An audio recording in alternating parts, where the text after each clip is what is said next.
Hey guys, welcome to my channel. Welcome to Shilpi's vlog. এখন বাজছে রাত 8:05। আমি এখন একটা জিনিস বানাচ্ছি for my বর and শ্বশুর মশাই and শাশুড়ি মা and আমার দেওর।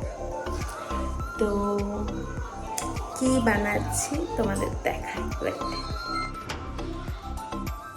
আমি এখন ক্ষীর বানাচ্ছি। এখানে 1 কড়াই দুধ ছিল, 1 কড়াই না, ওই 2 প্যাকেট বড় প্যাকেটের মেট্রোর দুধ ছিল। তো ওটাকে মেরে মেরে এতটা করেছি। এখনো চিনিটা দেওয়া হয়নি, চিনিটা দেব। আর একটু গাঢ় হয়ে গেলে তারপর চিনি দেব।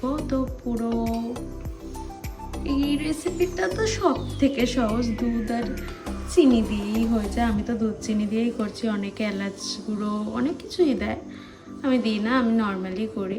আমার অত ফ্লেভার ভালো লাগে না, তাই আমি করি না। তোমাদের যদি ফ্লেভার ভালো লাগে তোমরা করো।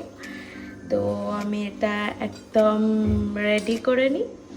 তারপর আর এটাতে আমি এই দু প্যাকেট দুধেতে আমি ওই 1 মুঠো, আমার হাতের 1 মুঠো চিনি দেব। হাতেতেই দেবো, চামচে মায়ের কাছ থেকে আমি রেসিপি জেনেছি, হাতে করেই দেব। তো স্পুন ইউজ আমি করব না। তো তোমাদের দেখাবো এটা রেডি হওয়ার পর। ওকে, এই দেখো আমার ক্ষীর বানানো কমপ্লিট হয়ে গেছে। এখন আমি এখানেই ঢাকা দিয়ে রেখে দেবো। একটু পরে এখান থেকে শিফট করব অন্য জায়গায়, একটু ঠান্ডা হোক তারপর। ক্ষীরটা কেমন লাগলো বল? দারুণ, এক কথায় কোনো কথা হবে না। ঘুমিয়ে পড়েছে ক্ষীর খেয়ে, কিছু মিশিয়েছিল নাকি? এখানে বাবাই ক্ষীর খেয়ে ঘুমিয়ে গেছে। বাবাই ওই ওষুধটা বললাম না, ঘুম পায়।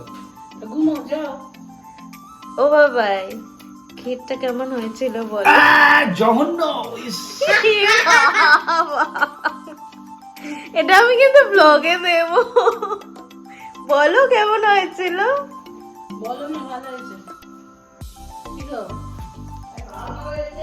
খুব ভালো হয়েছে, পুরো দারুণ অসাধারণ। এটা 1 নম্বর। কি হয়েছে এই ক্ষীর বানাতে পারে না, মিষ্টি হয়েছে কিন্তু। সুন্দর বলছে, বলো। খুব সুন্দর। কেউ এরকম ক্ষীর নাকি বানাতে পারে না বৌদির মতো।